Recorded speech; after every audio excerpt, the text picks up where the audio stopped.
are basically they're health traps, and we've got to do something about that, and we've got to do something about basic things like making sure there's heat in all the schools, which there isn't right now. So we've got to do the basic building blocks of having a real public education system again. Right now, more than a quarter of kids are dropping out before they even get their high school diploma, 27%, almost 28%.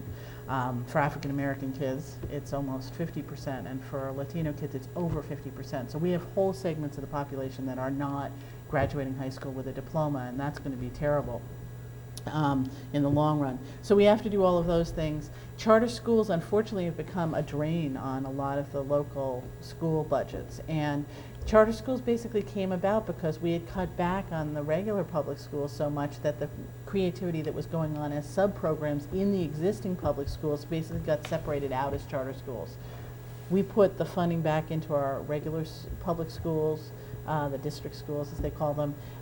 We're going to see that ingenuity, that creativity, that flexibility. A lot of the good programming that we're seeing right now only in charter schools is going to drift back into our public schools, and my guess is we're going to get them merging back in.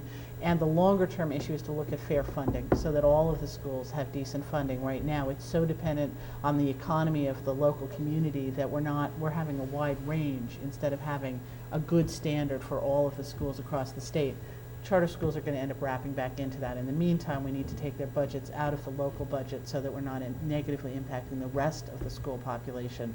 And I think that creativity is going to come back from